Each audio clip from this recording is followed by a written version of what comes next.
This intersects with broader insights from modern psychology. Research suggests that we gravitate toward those who appear confident and composed, and it's this calmness that often persuades more effectively than loud assertions.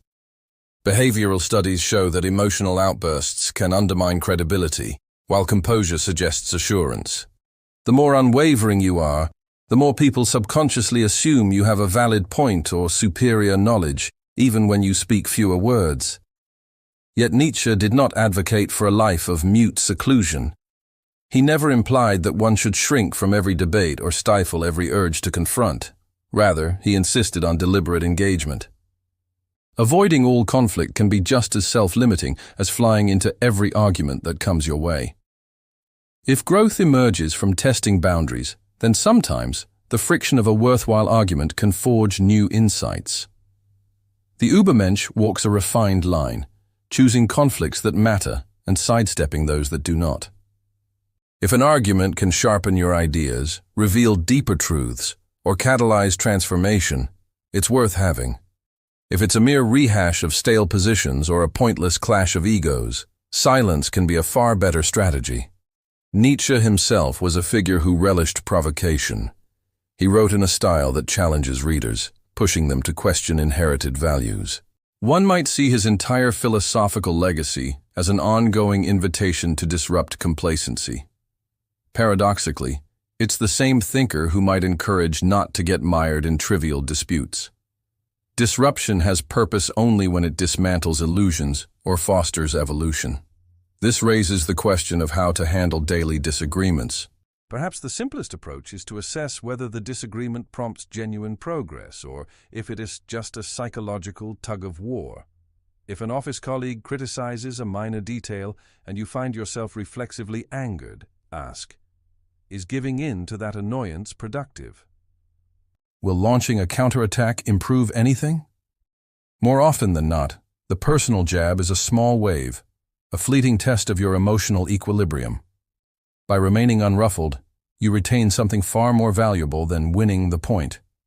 You keep your internal sense of direction. Meanwhile, the other person might either escalate or back down, but either way, you've conserved energy for battles that actually matter. Consider the mental exercise of imagining you have a very limited quota of words or emotional outbursts in life. Would it make sense to squander them in random spats that pop up without significance? This lens can be astonishingly clarifying. Once you treat words as a finite resource, you become more selective, focusing on situations in which your input serves a clear purpose. The person who doles out words judiciously holds a different aura compared to the one who constantly saturates the air with opinions. Moreover, arguments often devolve into unproductive repetition. People restate their points in slightly different ways, ignoring the other side's perspective. Real progress would mean each participant stepping away from reflexive defensiveness, but that rarely happens once emotions run high. Nietzsche's insight is that the battle is effectively lost if you're just reacting.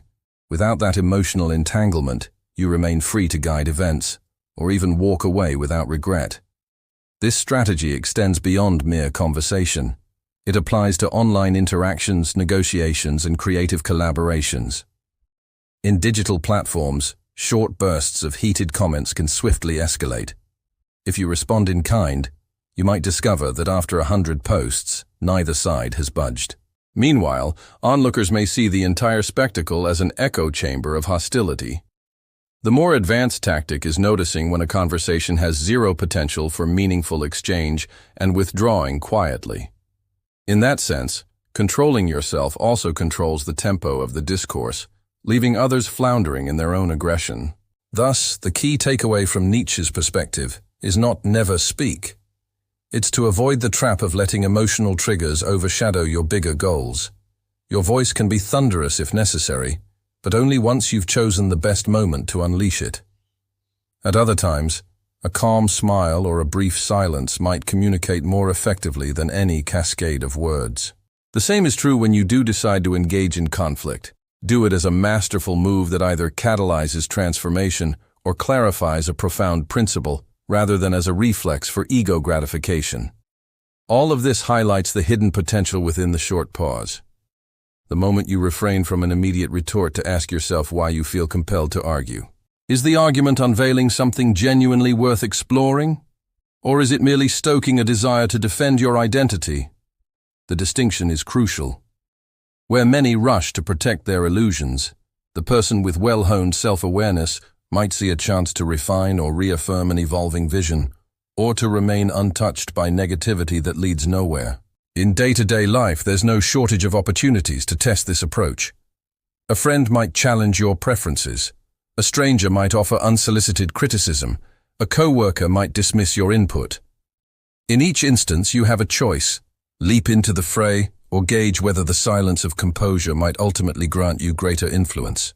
Nietzsche's whisper, "You have already lost," rings truest when we become slaves to the moment, flailing to assert ourselves in an arena that can never truly confirm our worth. By inverting that dynamic, by recognizing that real power often lies in restraint, we align ourselves with a deeper tradition of thinkers, leaders, and even warriors who proved that sometimes the most crushing blow is the one never visibly struck.